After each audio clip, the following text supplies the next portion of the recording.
Hello and welcome to another Canceroke with the drums. And I'm Zach. And what do you do if you want to challenge yourself on the drums?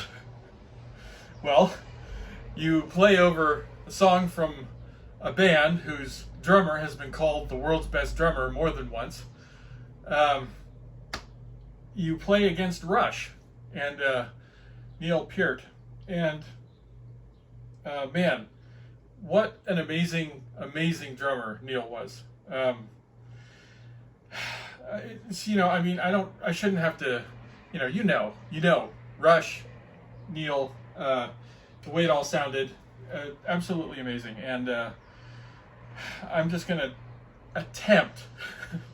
This is tricky because Neil always had, a kit with about 8 million pieces and pads everywhere and crazy sound effects and all kinds of stuff. So I'm not going to be able to emulate everything that he does.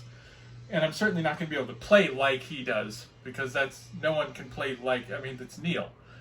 So I'm just going to do what I do and play the way I do on top of it and try to come close.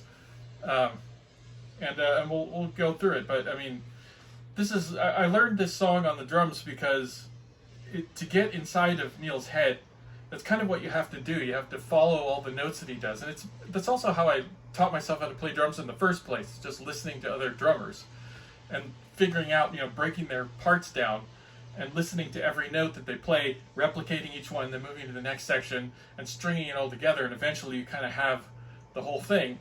And then you get an idea for how they went around doing that. And maybe my grip or fingering or whatever. I guess that would be a guitar or a piano or something. But the way that I move my arms around the kit isn't the same.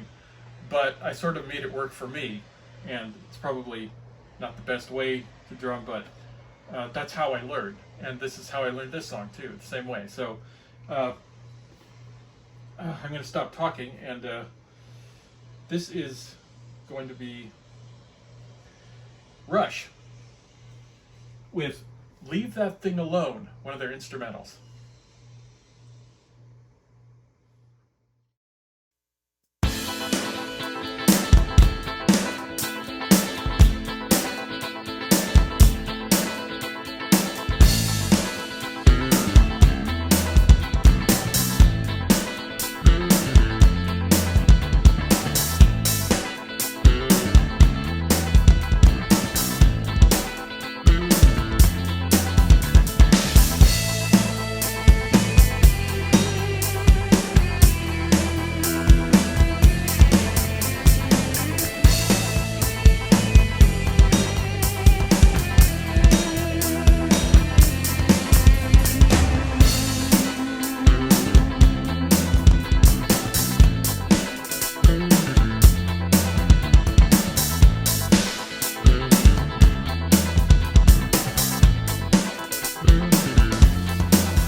Yeah. So that was not perfect. I made some pretty big screw ups through that, but at least you get the idea.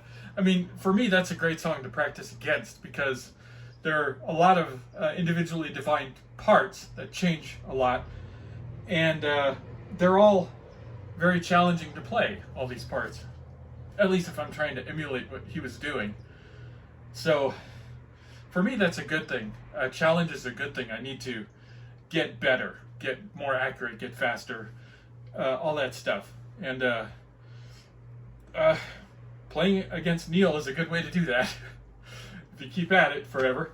I mean, I've been practicing this song for a long time, and I'm still have a lot of ways to go. So, but there you go. There's some Rush for you. So, hope you enjoyed, and I will see you next time.